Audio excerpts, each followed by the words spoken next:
Nenagh is the county town of North Tipperary. It was originally a market town, and its name in Irish, Éanach Uirmhún, means the Fair of Ormond, a reference to the Ormond Fair, of which it was the site. Nenagh is today a busy commercial town and is governed by Nenagh Town Council. Nenagh is the administrative capital of North Tipperary, and as of 2006 it has a population of 7,415. The town's historic attractions include the Heritage Centre, the ruined Franciscan Abbey, and of course Nenagh Castle.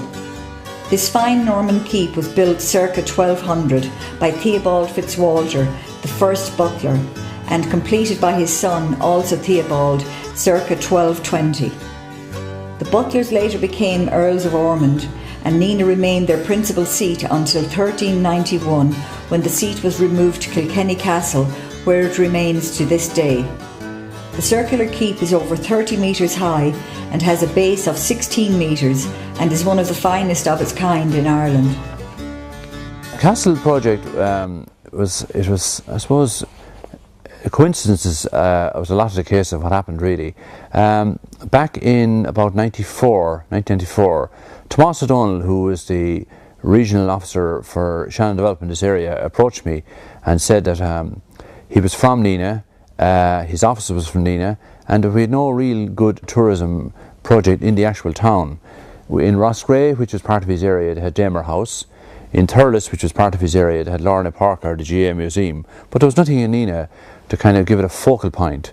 So he kept telling me this story, and it kind of awoke an interest in me, and said, look, why can't we do something in our own hometown? And one Wednesday, it was the 25th of January 95, I was coming up the Dublin Road, I was stopped at traffic lights which were there at the time. It was a Wednesday afternoon, and it was a very wet Wednesday afternoon. I was stopped in traffic, and suddenly my eyes peeped up and I could see the castle peering over number 34 and 35 Pearse Street.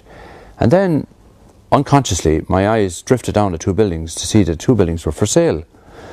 So I went through the traffic lights, down Pearse Street, went down Kenyon Street and pulled up outside Billy Talbot's auctioneering office. Went in, met Billy, and Billy informed me that number 34 or 35 had been for sale for over a year, and there was no great interest in the project, in the two premises. So I asked Billy for a loan of the keys, which he readily gave me, came up through the town, went into my good friend John Hackett. John got into the car with me, and we went up and opened up 34 or 35 Pearse Street, the archway between it. And the minute we opened up the door, the two of us just looked at each other and just couldn't believe the presence that the castle had, number one, and the dereliction and the potential that the whole place had. So from there we went back to Tomás O'Donnell, told Tomás the harebrained idea I suppose I had at the time of kind of a mini Bunratty Castle in Nenagh. And in fairness to Tomás, Tomás said to me, look, yeah, great idea, but it's not going to work. So after much conversation with Tomás, I went away feeling that I'd come up with this great idea, but nobody was going to support it. So I lived with it for about 5 or 6 weeks, constantly saying to my wife, look, I really think this is going to work. And Mary said to me, my wife said to me, go back to Tomás and tell him, look, you're convinced. So I went back to Tomás and said, Tomás, I'm convinced this can work, absolutely. So Tomás then decided to set up a feasibility study, and he called in a tourism operator to focus on the town of Nenagh, see what it had, what it could have, what was missing, where its potential was. So this lady came around and she interviewed all the different people around the town, and they all came up with, I think, the one idea that the castle was the main thing in Nenagh, and what a shame it was in such a derelict state. So with that, he decided to set up a committee of 11 people, with myself as chairman, I must say a reluctant chairman. But anyhow, he called 10 other people to a meeting, and we had a meeting up in Shannon Development, set up our committee, and we got working.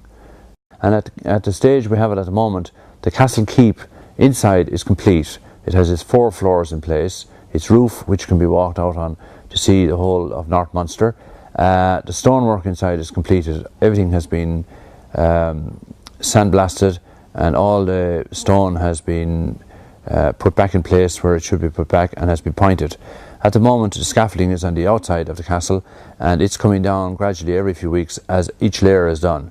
Also, the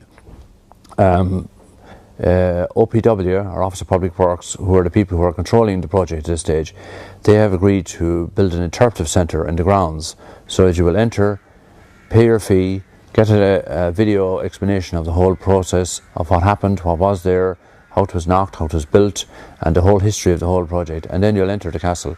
So the whole project is hopefully in place. Obviously at the present the money is a little questionable, but we hope, and we're very hopeful that it will happen.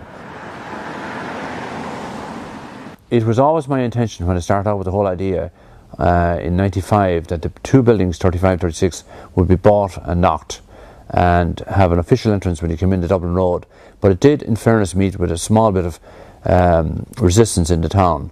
And although we got permission to knock them, we felt that rather than have controversy in the town, and rather than have people fighting or disputing it, whatever, we said, look, we'll put a nice arch there, dress up those two buildings, use them as a tourist office for one of them, and maybe in, some kind of an interpretive centre or a craft shop in the other one. And that rather than have controversy in the local area, we'd get on with it and open it there. But funnily, how things have happened is, I think in a way the delay to the whole project has been good, because now we've acquired the actual original entrance, which, okay, it doesn't have the main street presence or importance as 34, 35 Pearse Street has, but in another way, it is the original entrance back in the 13th century. So to me, it is a much more welcome entrance. Oh, I would say at this stage there are millions, absolutely millions spent in Nenagh Castle. I wouldn't have a clue about the figure, but I would have no problem in saying, I'd say 2, 3, 4 million has been spent in Nenagh Castle before it will open.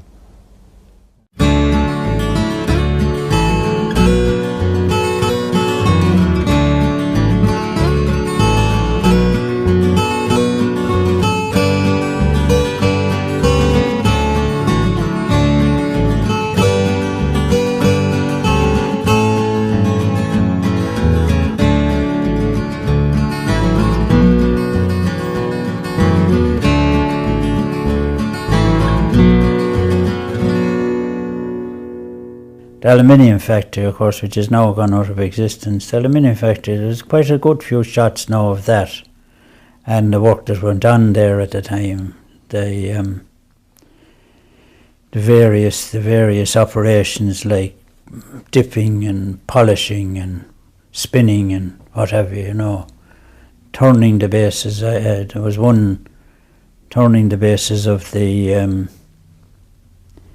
special pots that were made for Aga and Issa cookers. They had to be dead flat. You know, it was an operation in itself, and that is shown there. And you wouldn't have to have that similar machine doing it now, sure, to be done. You know, be done in a second now. It took maybe 20 minutes to do one pot at the rate they were doing it there that I saw and that I can remember. You know. Well, the aluminium factory made saucepans, kettles and frying pans and anything that cookware, really they did. And then after so many years they went into copperware and they done that as well. But they used to make the spouts of the kettles and the teapots and that over there themselves. They used to melt down the old aluminium and pour it into moulds and to come out. And, you know, there was 3 or 4, no, Clifford, Lord Mercy them and things, people like that used to do them. It was very dirty work. I mean, the lads coming out of the aluminium factory at lunchtime, and all on bicycles, of course, coming out for lunch, or in the evening at 5:30 when they closed, they were all actually black. They were black with oil. It was oil. It was oil, dusty, black, dusty, off the aluminium itself. Aluminium itself is a very dirty mineral, so it is very black. You see, my mum was always sick and I was at home from work or from school a lot. So at 12 I decided that was it, I'm not going back to school anymore. And then I went and I reared twins for a lady in the town, and the year after, 2 years after, I left and went into the factory and we married out of it in 68. Do you know, when you're a young one now and you're just getting paid, you just took what you got and you ran home. And I know after a while, when I went into the other end of the factory sewing on the sewing machine to do the dolls' prams and hoods, I got 6pence an hour extra more than the people on the floor, because that was supposed to be a more skilled job, I don't know, but I got 6pence an hour extra. Yeah. But I never came out of it any more than maybe 4 or 5 pounds. But in the beginning, when they opened first, they had to send a lot of people to England to be trained in aluminium work, polishing and doing all that part of it. Now, I wasn't there in them days. There was no dress code whatsoever. Most people wore overalls just for cleanliness sake, because I don't know, did you ever remember the boys coming over the bridge at lunchtime or that? They were as black as the ace of spades from polishing and that, you know. But the girls weren't that bad. We used to wear those pinafores just to keep our clothes clean. We were full of ourselves, of course, at that age. We wanted to be right. The aluminium was sent all over the world. It was brilliant stuff, because I mean, I still have saucepans in the attic that came out of the aluminium factory. You could never wear them out. They were very good, and then they done copper later on in life, and that was very good. An awful lot of the big top chefs of Ireland used it. You know, in the cooking programs on telly, and that used to be the Castlebrand, which was their name at that time. Well, I never knew of any imported people in. It was all Nenagh, mostly Nenagh people, and surrounding areas, a kind of where you could drive from, maybe to Mivara, you know, mines, places like that. People cycled. It was mostly bicycles. I remember going to work in a bubble car years ago. A bubble car, a 3-wheel car. Then he set 2 people, the driver and a person beside it. John Toohey owned it, and he lived in Silver Street there. The polishers and them people were skilled, and the men that made the spouts and the handles and that, you know, they were skilled to have to do that. You couldn't just walk in and do it, you had to be trained, because it was dangerous.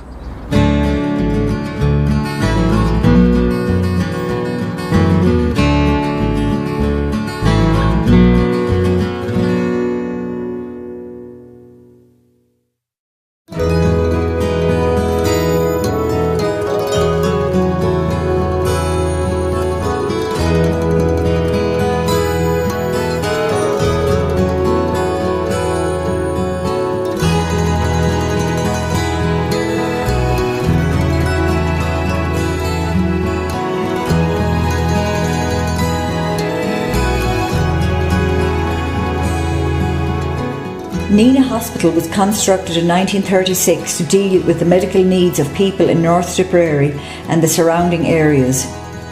It plays a vital role in the lives of Nenagh people, providing essential medical services and also employment. The hospital is managed by the Health Service Executive, and as a part of a cost-cutting exercise, it was decided to shut down the 24-hour accident and emergency services at Nenagh, sending after-hours emergency cases to Limerick General Hospital. On the 31st of January 2009, a rally was held in the GAA complex at Gertland Row to discuss the A&E closure. Friends, our hospital is critical, absolutely critical to our lives. This is about more than just a hospital though, friends. It is about quality of a life for you, for me, for our children and all of our families in North Tipperary. The HSE plans are highly dangerous to all the people of Nenagh and North Tipperary. They are unworkable and unsafe. Now, I, like all of you, have huge concerns. My concerns are about putting in place the infrastructure that the HSE claim they will put in place. But I have no concerns about what the proposals that they're suggesting about a better level of service. There's not a medical practitioner in this country or an expert that will say that the current system that we have at present is safer than the system that they're proposed if it was implemented in full. The reality is, things change, medical practices change and expertise change, and we need to keep changing in order to make Nenagh Hospital fully safe for everybody in our area. This implementation of closing down Nenagh Hospital is happening, okay? As we heard, there's ads going in the papers next week. and there are certain necessary services not being advertised for. So this is happening. We have to move quick in this. What the HEC are trying to do here is implement government policy. We had John Hogan up here a few minutes ago. I still don't know whether he's for it or against it, to be quite honest with you. It's a typical Fianna Fáil cry.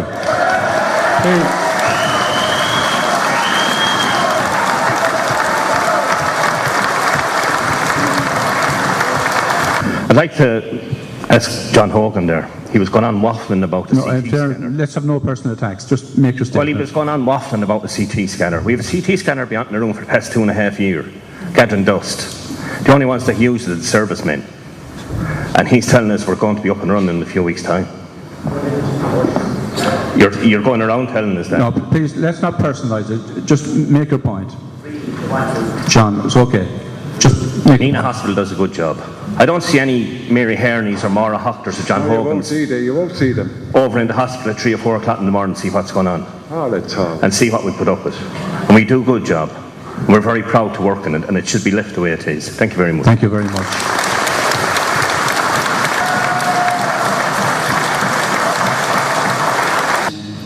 We have to look at it in the context, well, the Minister for the Elderly is not here tonight. She has failed the elderly, she has failed Nenagh Hospital, and she has failed the people of North Tipperary. If you look at it in context, there's a scaffolding around Nenagh Castle, protecting the castle and the upgrading of that, and we have a HIPAA consultants moving in with demolition to take away the acute services from Nenagh Hospital. Where are our priorities?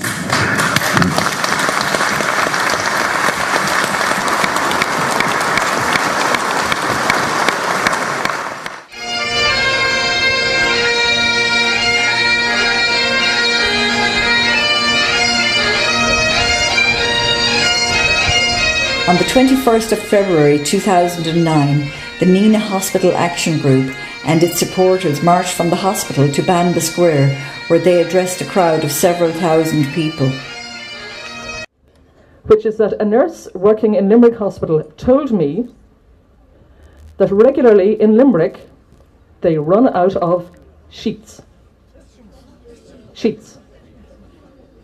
They run out of sheets, and what they have to do is put the stained sheets back on the bed. And I think she meant blood-stained.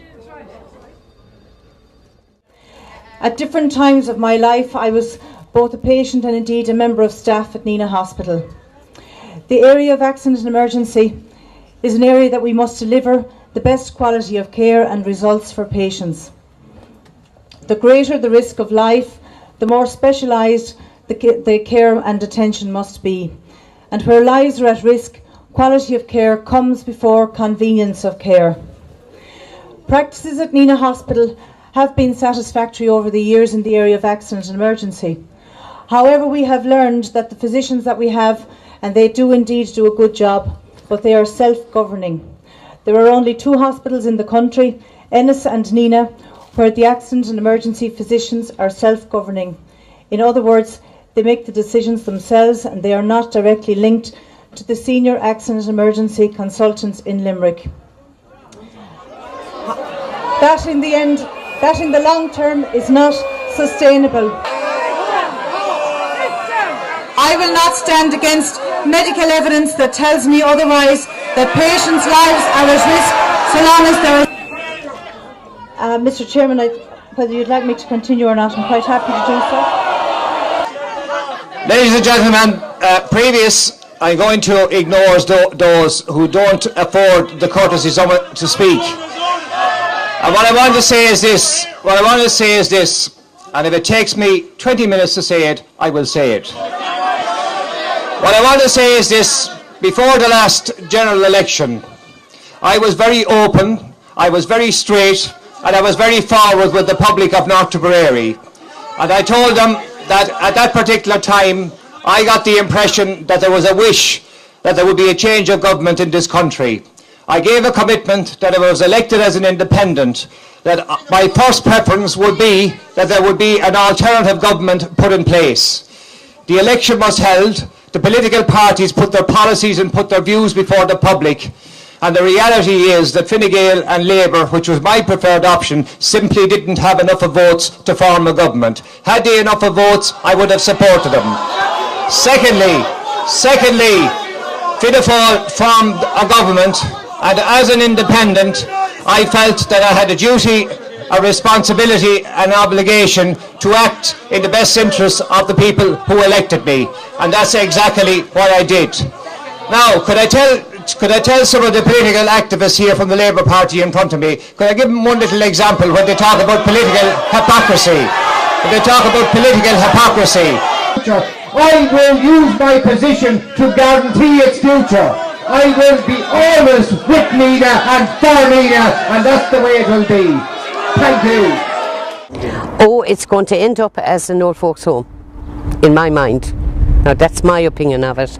I mean, Nenagh Hospital, this thing of health and safety, and they're closing it for this and they're closing for that. It was opened in 1936 and it was run until now. And nobody kind of didn't do any damage to any of us. We were all born and reared in it. You know, my mum worked in it all her life as a wardsmaid in it. And I still think we need our own. Now they're going to close down Waterford and all those places and take them over into Cork and places. They're going back to the Handley, where they need 12 hospitals in Ireland, and that's it. And after that you can die on the roads.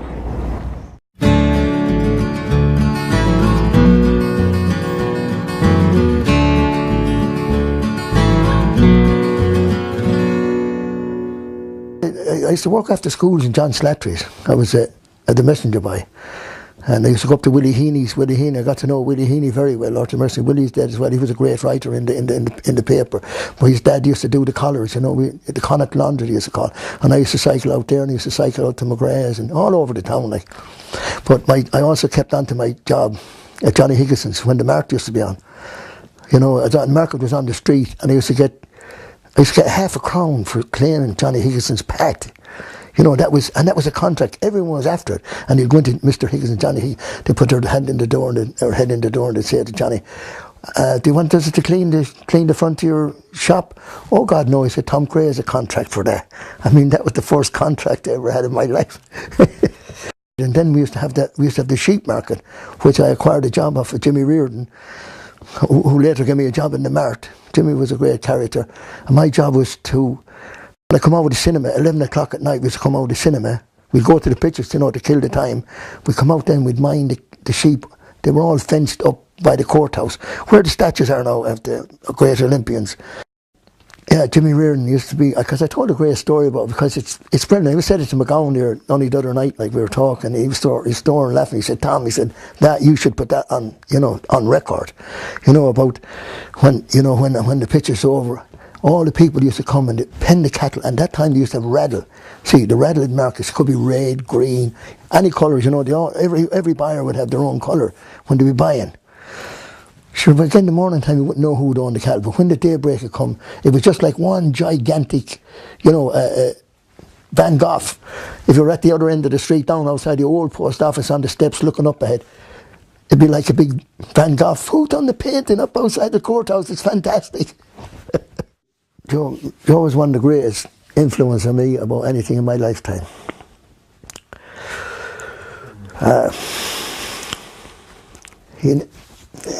Anything I done, he'd say, oh yeah, that's it, and that's it. I mean, he introduced me to the most greatest people of all time ever met in my life. He introduced me to the great Stevie Harris, Jim Enright, the whole lot of them, all great friends of mine. You know, and of course you have Christy Morgan, all the boys around the town, you know, I've got a lot of people around the town.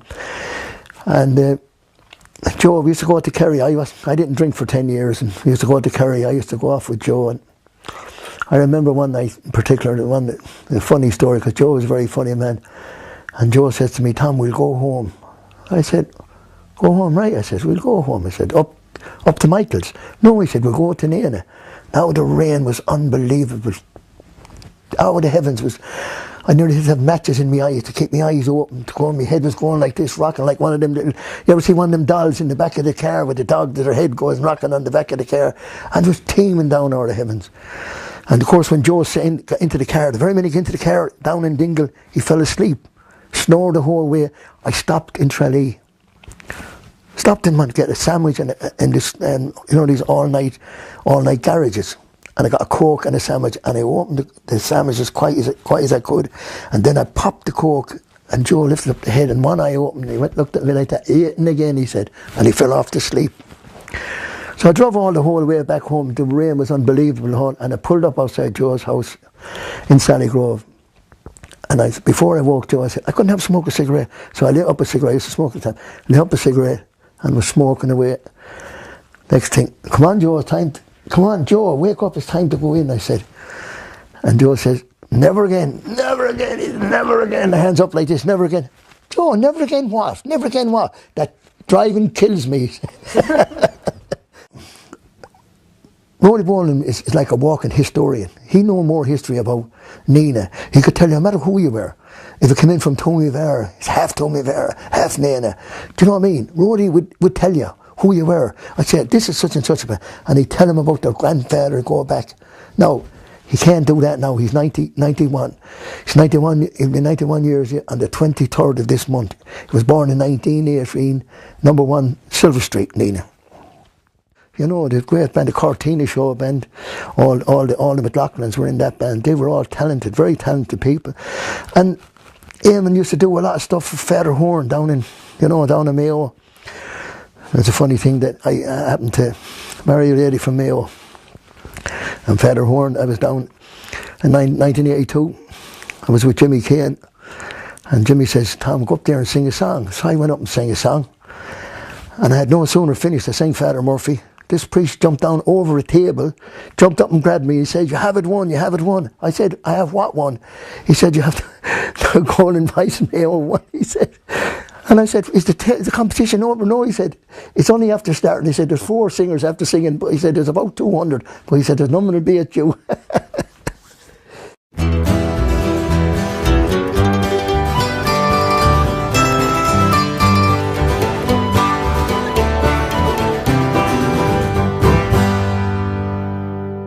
The original malt house seemingly was built around 1720, and it was owned by the Smith family. They were brewers.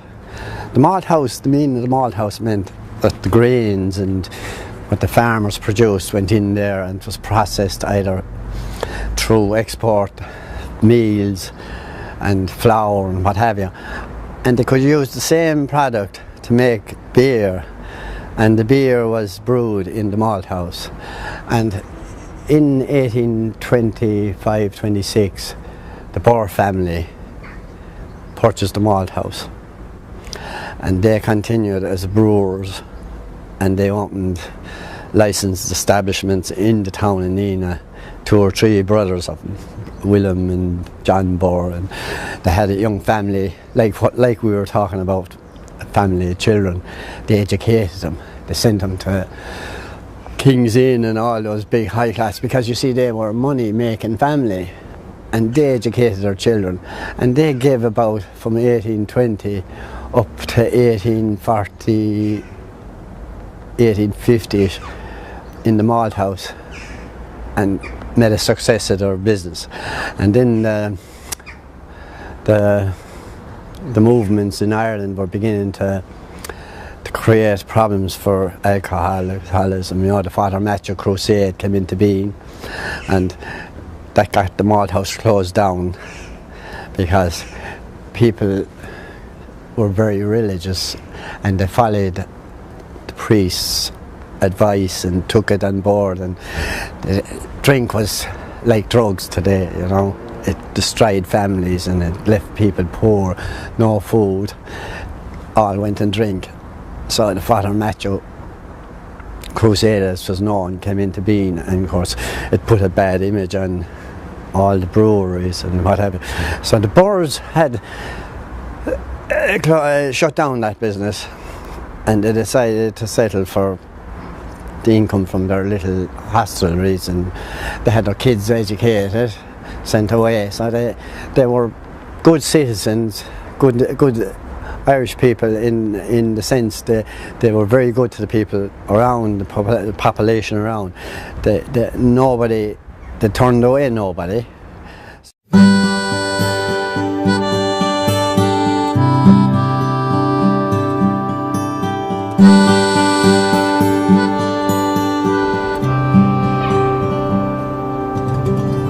My name is Joe Starr. We're in Mitchell Street. The old name for it was Queen Street. And we're here, this is 2007, we're here 100 years this year in this address, number 10. Married to Angela Kennedy from Tumivara. My mother and father worked and lived and worked here, and my grandfather, who bought the place in 1907, and tailoring was our trade, and for 3 generations we carried it on. In the height of the tailoring, there were 16 tailors working, doing hand sewing and that. We were all kind of fond of music as well, so the cant in the house was that we were all singers, including the sewing machine.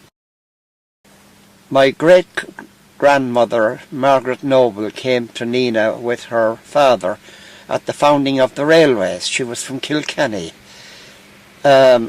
She saw a fella and got to like him. His name was Joe Starr. And ever since in the family there's a Joe Starr, and all the Joe Starrs honour her name through the baptismal name of Joseph Noble. I'm Noble, my father's Noble, his father was Noble, but that's only a name only. Patrick Starr, he was born and reared in Silver Street, now Connolly Street, and as young men, teenagers, his twin brother Joe, who was a tall, military-bearing figure, approached the local Republicans and asked to join the movement. This would be around just after 1916, and they accepted him.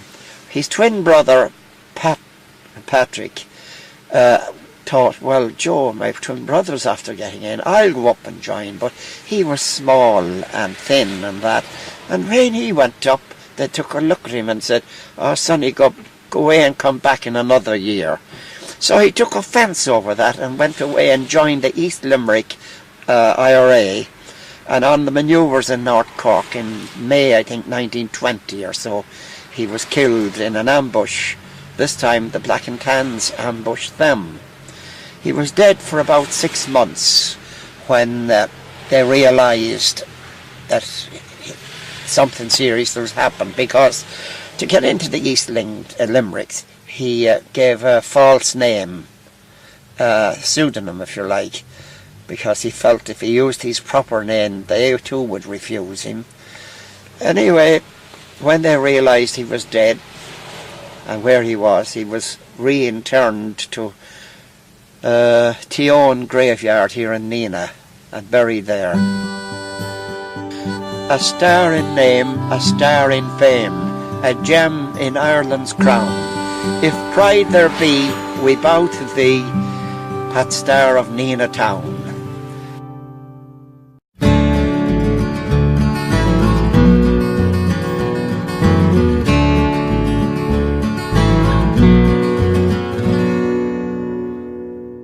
I always thought the Garda Barracks was the reason Barrack Street was called Barracks. And then when I researched my own piece of ground in history, I discovered that I was living in the middle of the barracks, which I didn't know when I was growing up. But I found that the title we have on our property belonged to the British government. And originally the Prince of Wales, he was the landlord. And I began to question how the hell, nobody else's property around was in the same boat. And I found out then that I was living in the horse barracks. See, there was a foot barracks and a horse barracks in Nenagh. And I was able to trace it back to 1670. And I could go back to 1630 when the regiments set up their barracks in Nenagh, but I could have definite that was 1670. I'd be speculating if I went back further. They built that and finished it in 1835, and all the military that were in the barracks here in Barrack Street, they all moved up to their new barracks up there, and this was vacated. There was a lot of good mineral wealth around Nenagh. You had the slate quarries, you had the silver mines, they had a geological awareness of the benefits. And North Tipperary, Lower Ormond was a fairly good farming benefit. They planted themselves well. Now you had 1,200 soldiers based in Nenagh for most of the 1700s. So that was a fair lot of people when the population in Nenagh wasn't probably that, you know. So it was a big military. Nenagh was a big military garrison.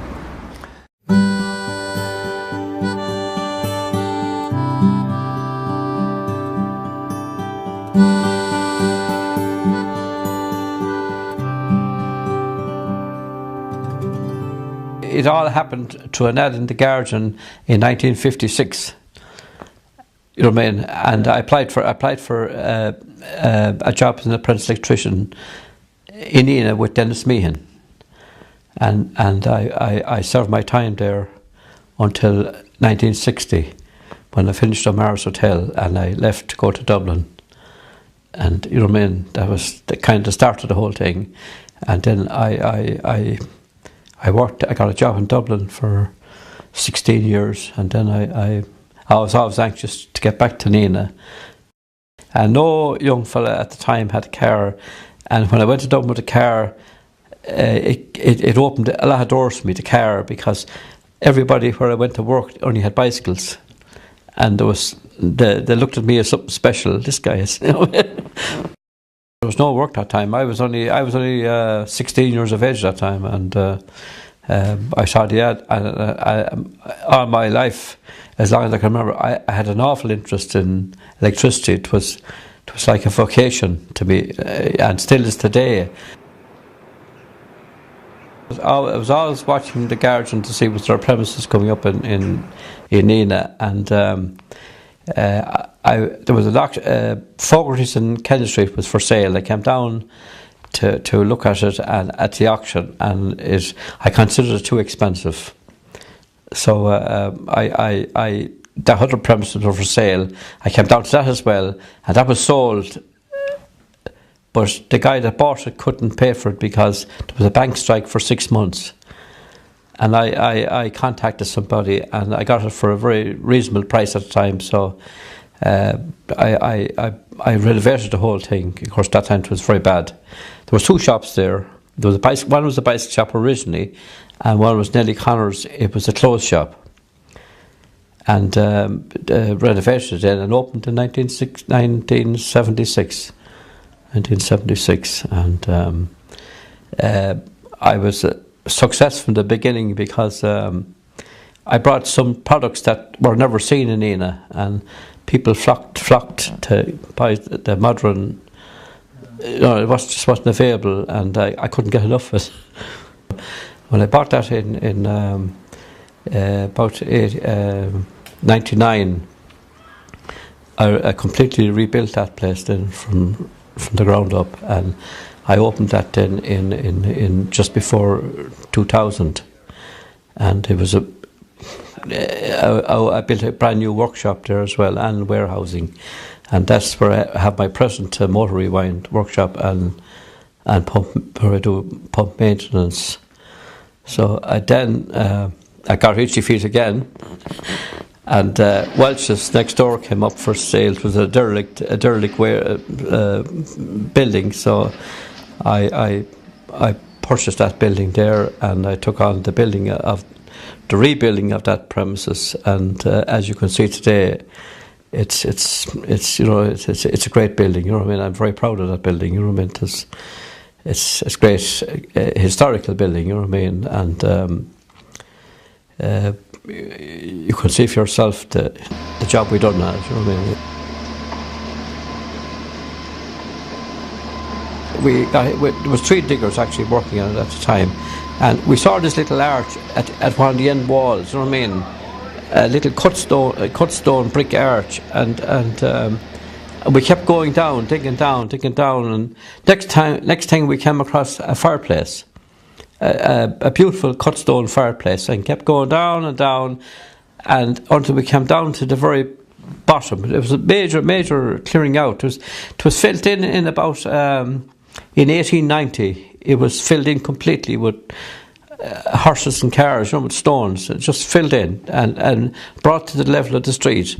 And in addition to that, then there was 3 tunnels underneath, huge tunnels underneath, where the man that owned it in the beginning had a brewery there, and they kept vats of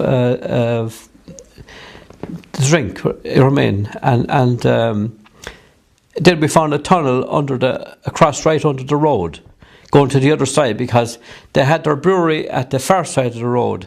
And in those days, there was nothing in the far side of that street. It was only a field, and there was no railway station, no creamery, nothing. You know what I mean? So they had a brewery at the far side, and you used to take the barrels across under the road to the brewery. So that's all. I preserved all that, and it's all still there today as it was originally. And it has turned out beautiful down there now. I have the original fireplace there now, and it's there to be seen.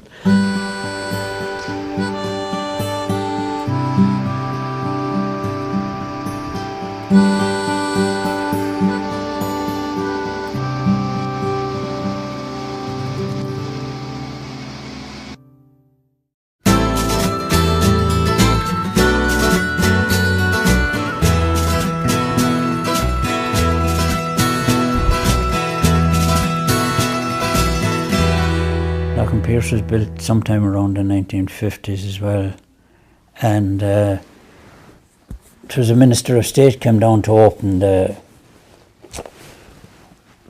estate, basically, I suppose you could say. And the Bishop would appear there as well, I think. The Bishop blessed the estate anyhow. But you check us, they were so big towards the houses we were after coming out of. When you think of it, we lived in the one up and one down, and that was it. Well, that was the first building that was done again after the war. Everything closed down basically during the Second World War, the 1939-1945 war. Everything closed down, and nothing really started up until 1949 or 1950.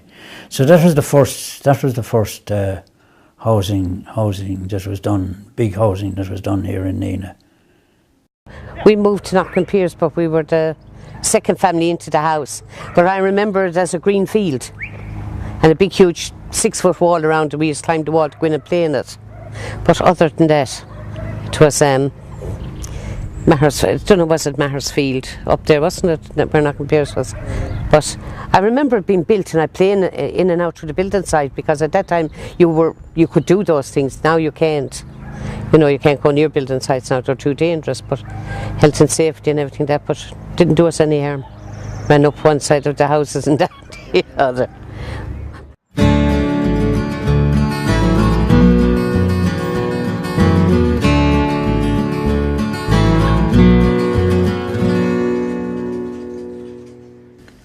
Grace's Heel Bar is a family-run shoe repair business which has been in operation for over 60 years.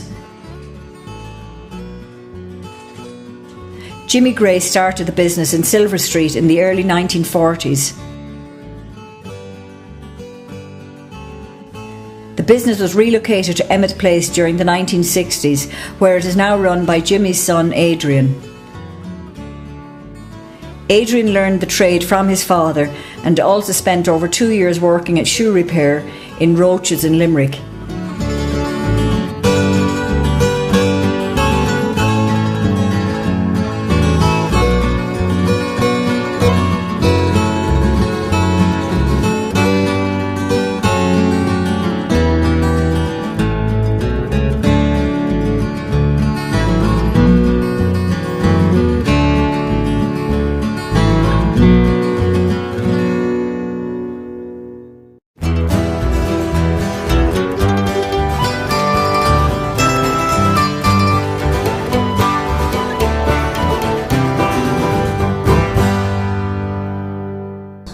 We say my own father came to Nenagh in 1920, and he served his time in the Corneals.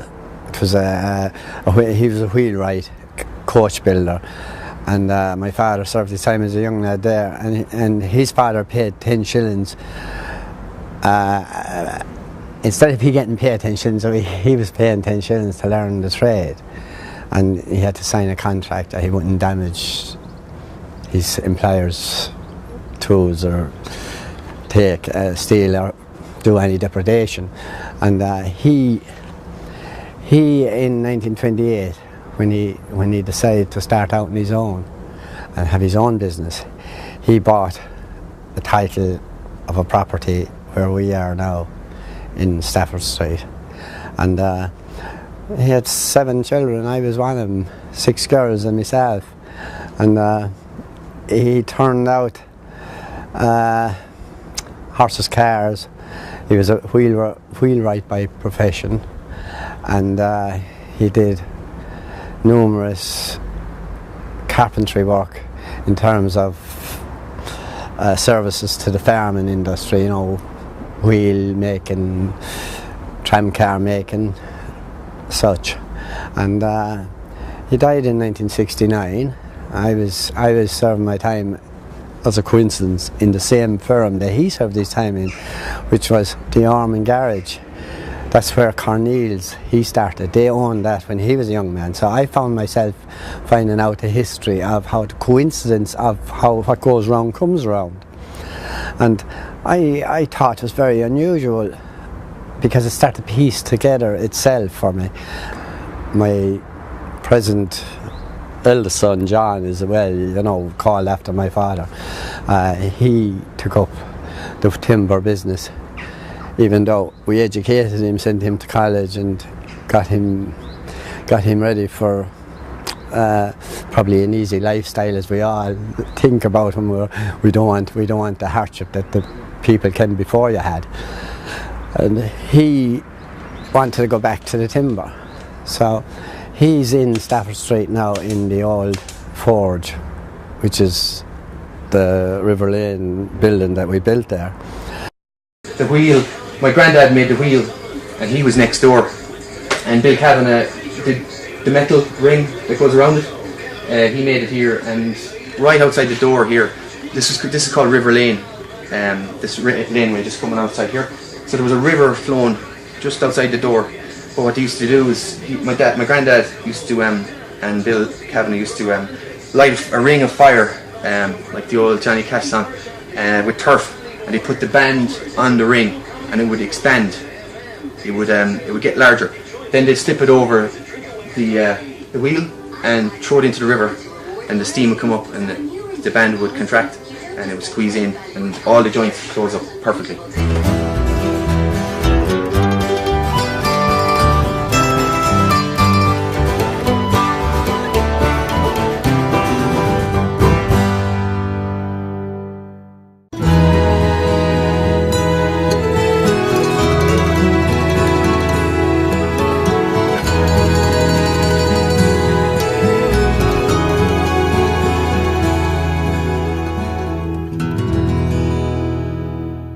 My great-grandfather was the first, came from Templederry, and they owned what was Jimmy Hudson's shoe shop at the top of Walley Lane. You probably don't remember, but the old people would remember going into the shoe shop and the big long counter and shelves. It was a bar, and that was Ryan's Bar. They came from Templederry and they opened that as Ryan's Bar, John Ryan from Oatfield. And he had a son, Danny. He had a lot of sons, Danny and Jack and Frank and Jerry and Abe, but Danny came up here and married into here, who Phil Kennedy owned at this pub. Phil, and they had a daughter, Susan. Phil and May, they had a daughter, Susan, one daughter. And Danny Ryan Clever came from the pub down there and married in up here. So this was Phil Kennedy's pub, then it was Danny Ryan's, and then John Joe's, and then mine. But Ryan's were undertakers as well in Ball Alley, and my great-grandfather was undertaker there, and Danny took it and moved the undertaking here, so you're undertaking in pub. And my father then in the 70s took up floristry, and my mother, and it's florist. It's 40 years now. 40 years at now, you know. So that's how that came to pass. An uncle of my father's was one of the Ryans of Ryan and Harties. There are pictures on the garden this week. So they came in from Templederry, and the Harties came from Tumivara, and Ryan and Harties then was a combination of Tumivara and Templederry, and the country people coming to down, and they're still strong down there, you know. So we were the Ryan and Hartie. So unfortunately back then, when somebody died in the partnership, there was no legal thing. It was like whoever was left owned everything. So Shamie Harty often says, you were lucky that he was lucky that his uncle lived longer than my granduncle. So I would have been a tailor probably down there had Ryan lived longer than Harty. But anyway, it's not to be. I am a timber tailor. I'll give you a timber overcoat. The future is the funerals, and try and enhance the funeral business and bring it on, you know, and concentrate on it. It's a bit busier and it's a bit more complicated than it was. Not complicated, but you know, I mean, years ago my father and Murphy Langton would go to a funeral, they could get drunk, and a new hearse was bought one time and it was turned on its roof coming down, and that's the way it was then. But now it's different. You have to, it's you know, it's just a bit more, and I spend that more time with it.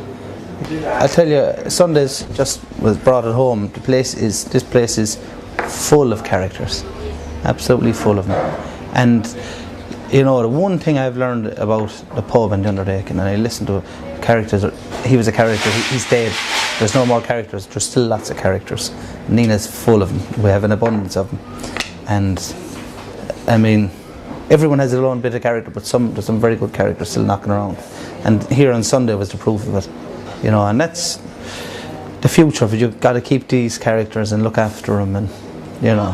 We have one! Pound Street! Come on, Pound Street!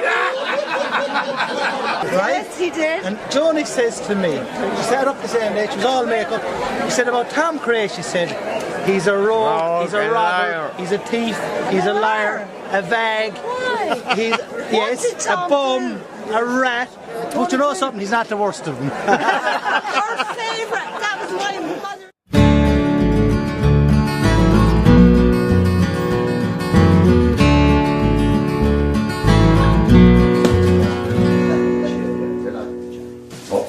Good man, thanks. And take it easy around the right eye. You got the old right cataract out, you know. Oh yeah.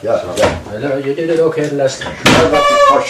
I won't be touching your cataract. You don't want it, that's gone. You used to give that one. That's that. Could your name a Prime Minister that had no wife? You're going back a long time. No, what MP in England had no wife? That's a good question. MP or Prime Minister? Prime Minister. Prime Minister. You'll be surprised when you hear the answer. Sir Alec Douglas Hume, no. Maggie Thatcher. Who? Maggie Thatcher. I was just telling him there, I'm the second longest businessman alive in Nenagh, 53 years. 1955. Joy started in 1947. You started here in 1955, John? Yeah. Did you? I started here in 1955. I remember coming in the early 60s, I remember myself. 9th of September 1955.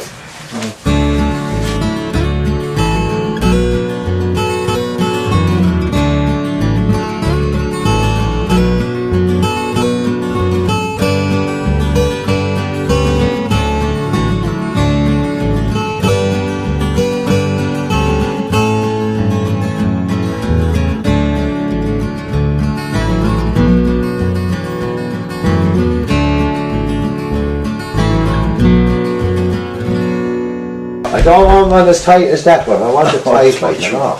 I know you're going, but John wants to get it up because you know, he got a good haircut now. Just wants to be cool. He must have gone on holidays, are you, John? They're not, Frankie. Sunnier climes.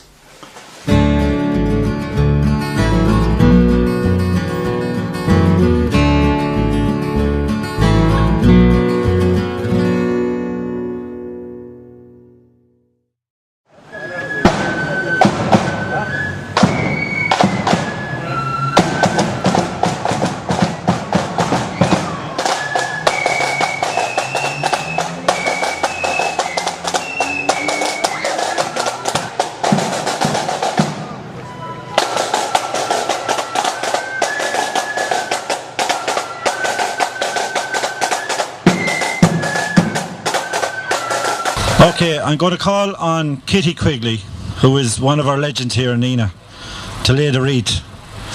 Kitty's not adverse to going on radio stations and giving out about things, and I believe she's still at it.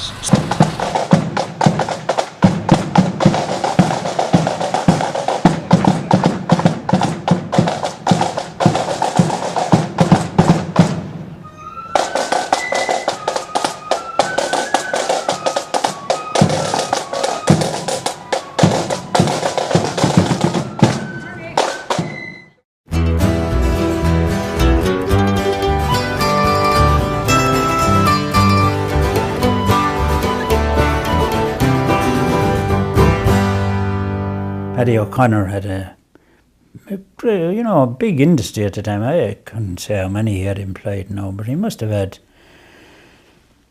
maybe 10 or possibly 20 even employed at stages, making baskets or making particular things. Paddy did. Joey and Martin would have actually worked with him on the basket making, because there's a kind of family tradition, and they had they made various and every kind of a basket, every shape and form of a basket, that was needed. They would make it. I mean, just make a muzzle for calves now, which would be tied around the calves so that they couldn't be suckling the mother or whatever. And there was a little basket that they'd make for the front of a bicycle.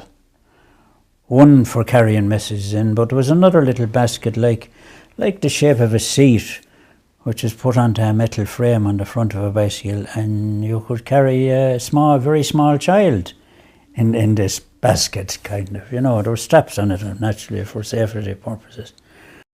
On the 15th of May 1992, Joey O'Connor was interviewed on Tip FM.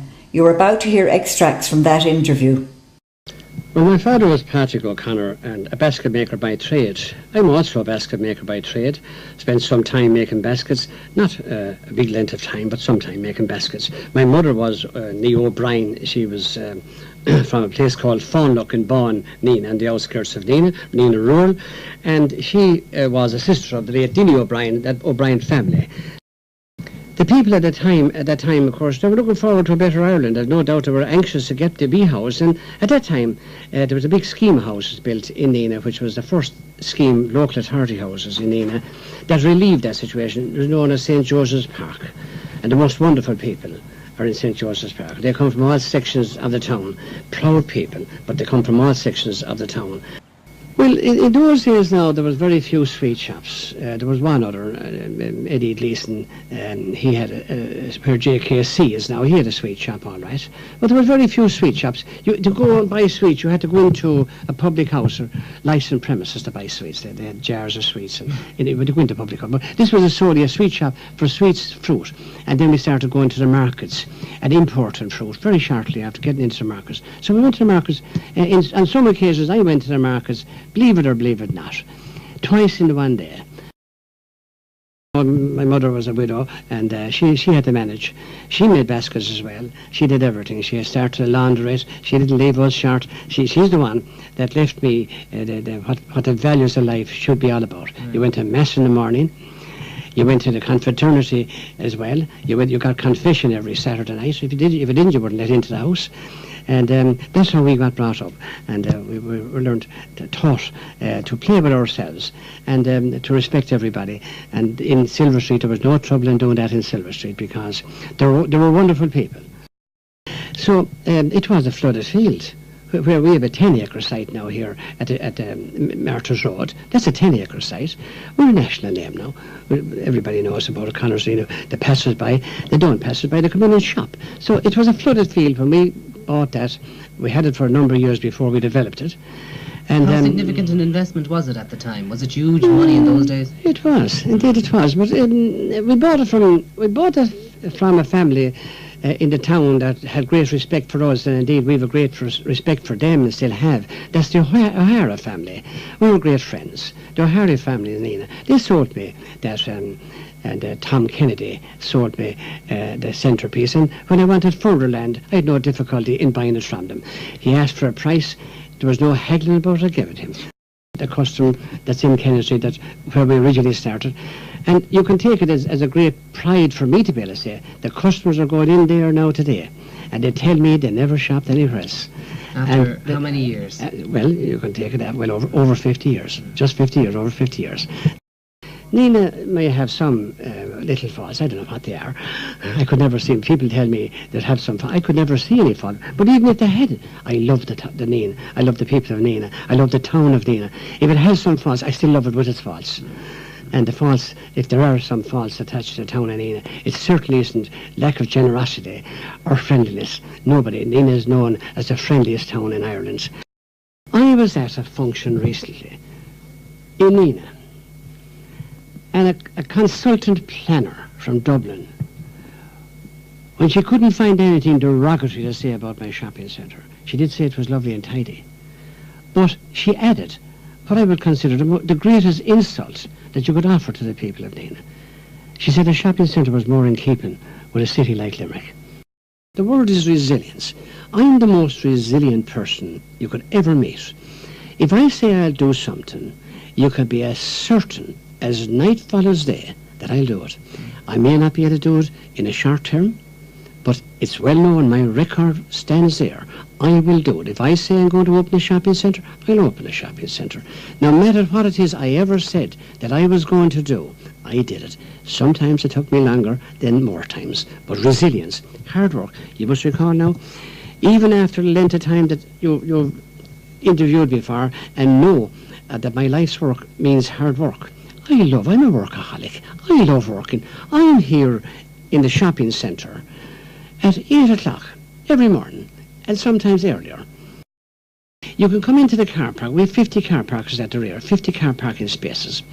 You can park at the car park. You can shop in this new Kenneth Street market.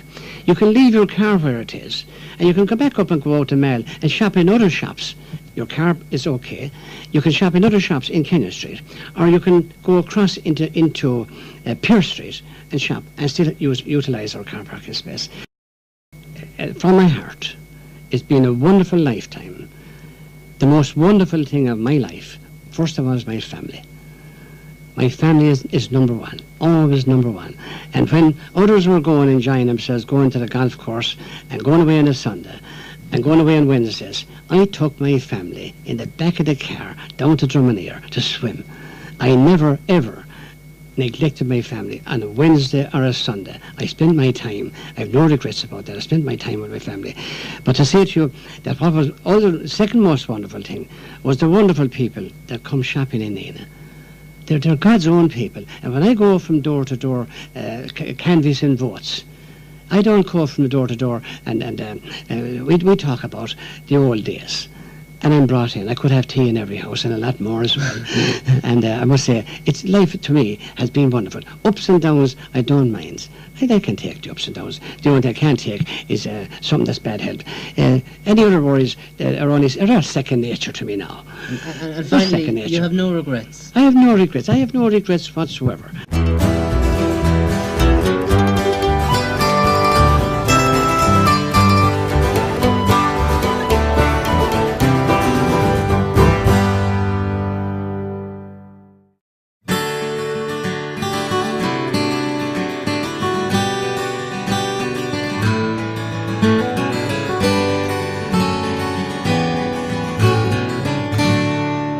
The railway here was put in here in 1840, and you had only probably a railway between Dublin and Cork or before that, but they started to link up all the major towns and develop transport. I remember you had a horse and cart and coaches before that, so I mean, you couldn't go anywhere unless you could time the coaches, and they wouldn't be able to take any more than maybe 6 or 7 people. So I mean, it was travelling, commuting was a big thing. Then the trains came in, steam engines, and before the motor cars even.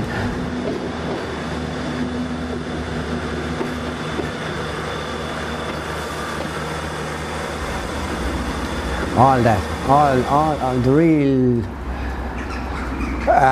foundation of Ireland as such, in all the improvements came through British. I mean, you can't deny that.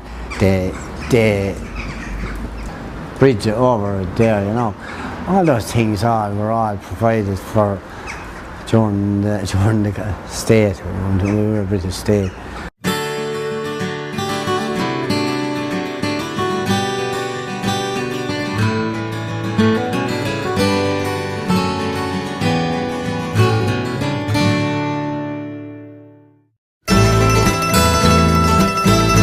The Agricultural Show Day took place on the 15th of August in 1953 and was a big event at the time. It took place in a field opposite St Joseph's Park. Barney O'Driscoll was in charge of the volunteers attempting to erect the marquees. He was assisted by Bill Cartwright and Tommy Carey, along with many more. Many local industries occupied display stands. Horse jumping was a big attraction of the day, and there were also many other events planned.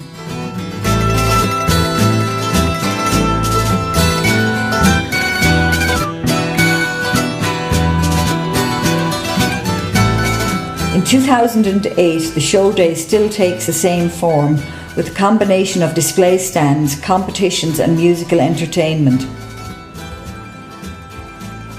Here we see one of the entrants for the carriage driving competition.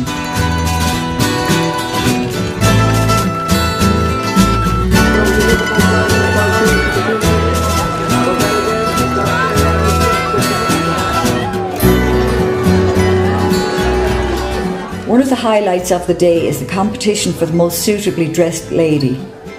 Aoife Kelly, the 2008 winner of the Rose of Tralee, is one of the judges. Here we see the ladies displaying their eye-catching outfits in an attempt to scoop the top prize.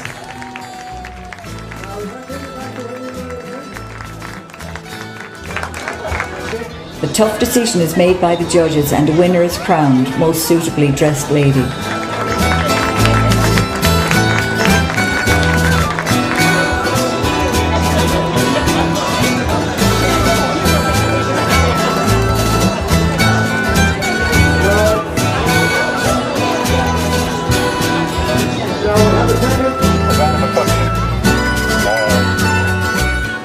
Things are a bit less glamorous over at the Donkey Derby.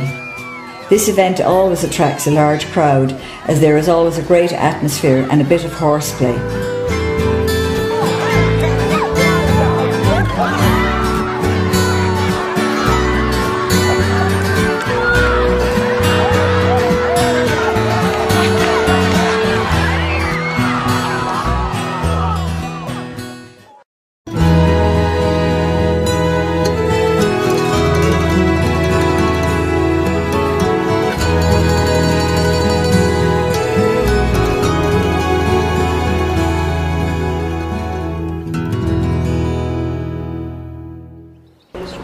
There was a ball alley up there in the men's club, up in, you know where Silver Line Fashions or where the Shan Development offices are. That was another men's club during the British. You know, it was a men's club, British and Irish. I suppose anybody that came into it had to be a member, and. They used to have recreation there. They had a ball alley at the back of it, and of course ball alley lane. To get into the ball alley, you went up the lane, so they called it ball alley lane.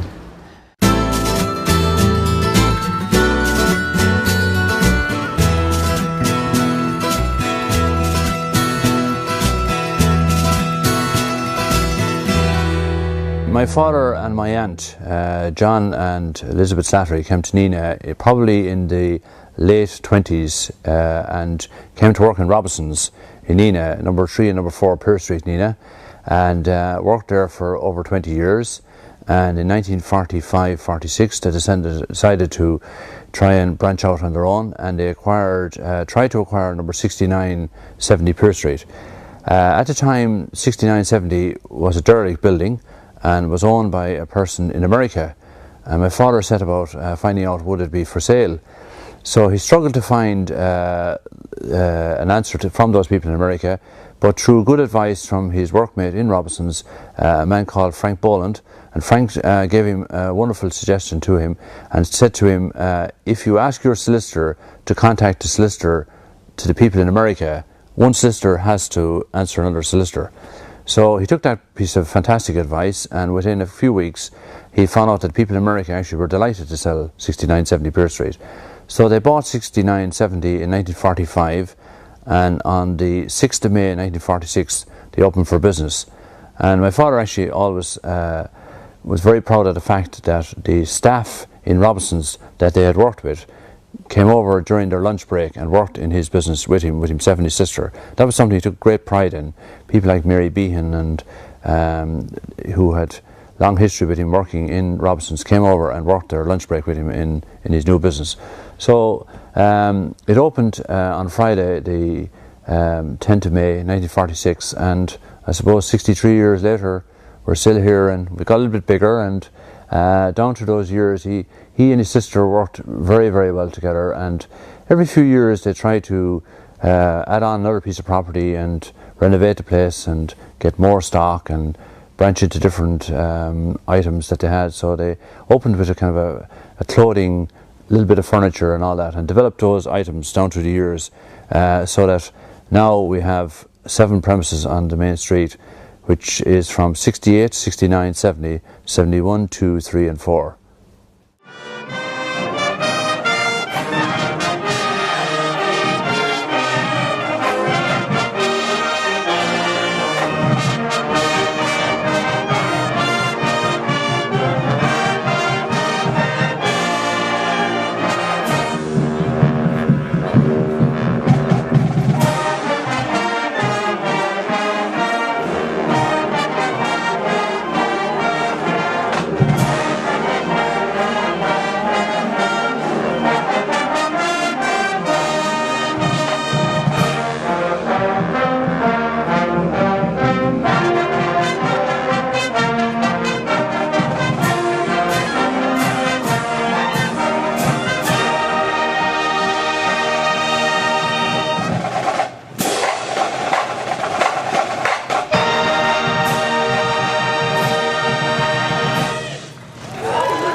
He would have been called the town crier. I mean, the town crier would have been somebody that was in the service of the local council to announce the water cut-offs. Now that was his job. Now I don't know what they paid him, but he could spend most of his time up there, and the town clerk might say to him, look, Tom, go around town and tell him the water will be turned off, ring the bell, draw their attention. The water will be turned off between 5 and 6, which was an every week thing. There were so many water pipes problems around town busting that they had to send people out. I mean, modernising it, you went around with a loudspeaker now, but back then you didn't. And back in the olden days, prior to him, you would have had the same person would be attending the gas lights, announcing meetings. That's why they call him the town crier. You went out and you did the street, rang the bell, draws people in, and you started shouting, now the water will be cut off tonight between 6. Now that would have been his situation. So he became a known character, Tom Tierney, you know, and people see him, he wasn't really working physically.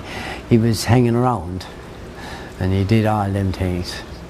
He'd go up in the monument after Mass and be preaching, whatever he'd be preaching, you wouldn't know what he'd be saying. Yeah.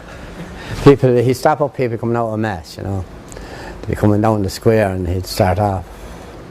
The statue of James, he would call him. He was cut from stone, limestone. No, it wouldn't have been a work of art, because I had looked, I remember him there, but he was well weathered. and he had a hat on him, and he was the same as a gentleman maybe that was near to copy cut out of stone of if he was original, be like you showing me Tom Tierney there. I mean, who'd go to the trouble of cutting out a statue of somebody that was being dedicated as an Irishman, and no Irishman ever say who he was. Dan Shannon was the same, and Dan, even though Dan was decent, poor old devil, Dan would be going around with the wellies on him in the middle of summer, and the same wellies, you know. I remember my father's funeral. He walked beside me, Dan did, and you know, I can imagine somebody with a high opinion of themselves, you know, and they said to themselves, "Jeez, we don't want him at the funeral, you know. They'd have big shots and ministers and TDs coming from all over, and then he'd be stuck in the middle of them and these wellies, and you know, it would have been hard to swallow for some people." Dan was walking and they wanted to get rid of him, and one of them went over to him when he was walking beside the hearse to hear, "Dad, go in there, get yourself a pint, give him £0.5." So Dan went into the Widow Ryan's, and he must have got the Widow Ryan to throw out a pint fairly quick anyway, because he came running up after the funeral again with a pint and he drank and something. That wasn't meant to be. And with that we end our journey around Nenagh, a small town most people will never know. But for the people who were born here, it's the place where their talents did grow. All the boys and girls playing games on the street have grown up and shared with us their memories so sweet.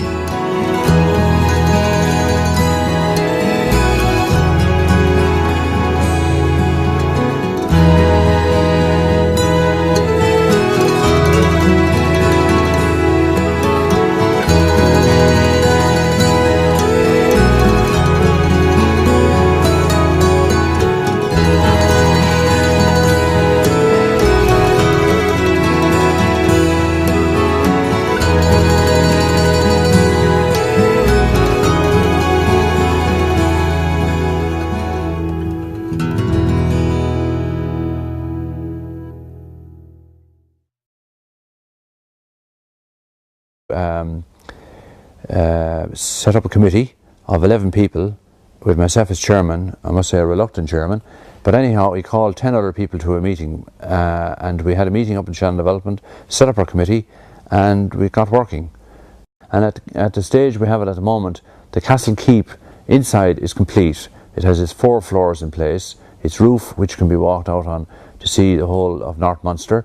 The stonework inside is completed. Everything has been sandblasted, and all the stone has been put back in place where it should be put back and has been pointed. At the moment the scaffolding is on the outside of the castle, and it's coming down gradually every few weeks as each layer is done. Also the OPW, or Office of Public Works, who are the people who are controlling the project at this stage, they have agreed to build an interpretive centre in the grounds, so that you will enter, pay your fee, get a video explanation of the whole process of what happened, what was there, how it was knocked, how it was built, and the whole history of the whole project, and then you'll enter the castle. So the whole project is hopefully in place. Obviously at the present the money is a little questionable, but we hope, and we're very hopeful that it will happen. It was always my intention when I started out with the whole idea in '95 that the 2 buildings, 35-36, would be bought and knocked and have an official entrance when you come into Dublin Road. But it did, in fairness, meet with a small bit of resistance in the town. And although we got permission to knock them, we felt that rather than have controversy in the town, and rather than have people fighting or disputing it, whatever, we said, look, we'll put a nice arch there, dress up those 2 buildings, use them as a tourist office for one of them, and maybe in, some kind of an interpretive centre or a craft shop in the other one.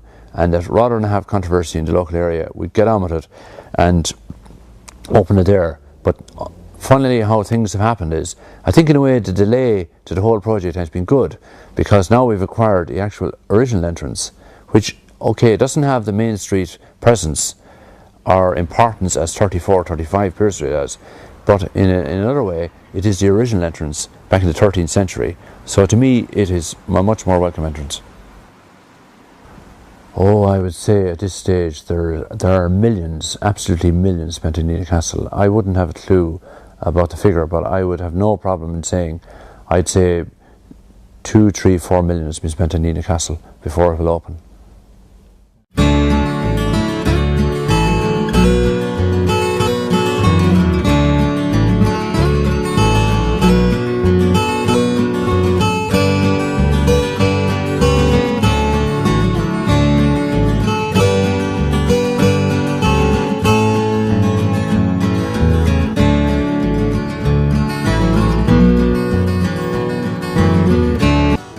The circular keep is over 30 metres high and has a base of 16 metres and is one of the finest of its kind in Ireland. The Castle project was I suppose coincidences was a lot of the case of what happened really. Back in about 1994, Tomás O'Donnell, who was the regional officer for Shannon Development in this area, approached me and said that he was from Nenagh. His office was from Nenagh, and we had no real good tourism project in the actual town. In Roscrea, which was part of his area, they had Damer House. In Thurles, which was part of his area, they had Lorna Park or the GA Museum. But there was nothing in Nenagh to kind of give it a focal point. So he kept telling me this story, and it kind of awoke an interest in me, and I said, look, why can't we do something in our own hometown? And one Wednesday, it was the 25th of January 95, I was coming up the Dublin Road, I was stopped at traffic lights which were there at the time. It was a Wednesday afternoon, and it was a very wet Wednesday afternoon. I was stopped in traffic, and suddenly my eyes peeped up and I could see the castle peering over number 34 and 35 Pearse Street. And then, unconsciously, my eyes drifted down the two buildings to see that the two buildings were for sale. So I went through the traffic lights, down Pearse Street, went down Kenyon Street and pulled up outside Billy Talbot's auctioneering office. Went in, met Billy, and Billy informed me that number 34 or 35 had been for sale for over a year, and there was no great interest in the project, in the two premises. So I asked Billy for a loan of the keys, which he readily gave me, came up through the town, went into my good friend John Hackett. John got into the car with me, and we went up and opened up 34 or 35 Pearse Street, the archway between it. And the minute we opened up the door, the two of us just looked at each other and just couldn't believe the presence that the castle had, number one, and the dereliction and the potential that the whole place had.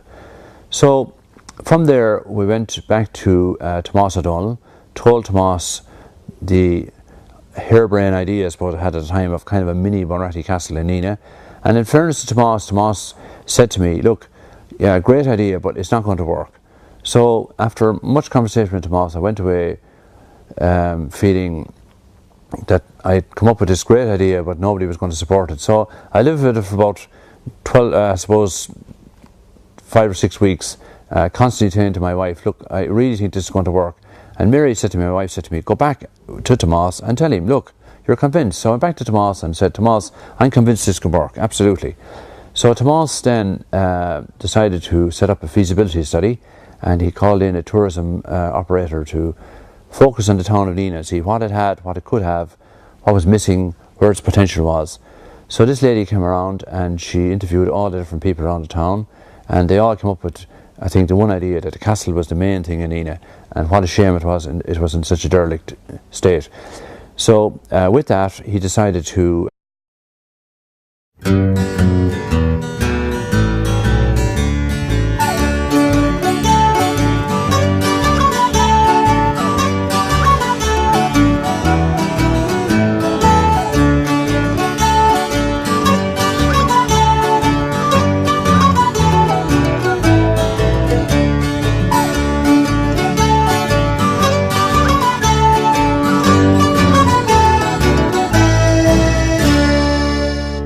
Nenagh is the county town of North Tipperary.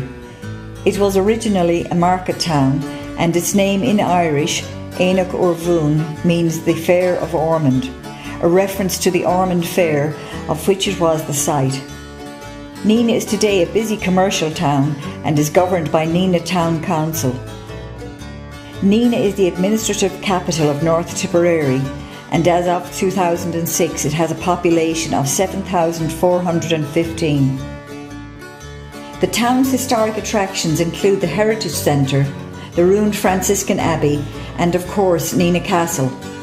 This fine Norman keep was built circa 1200 by Theobald Fitzwalter, the first butler, and completed by his son, also Theobald, circa 1220.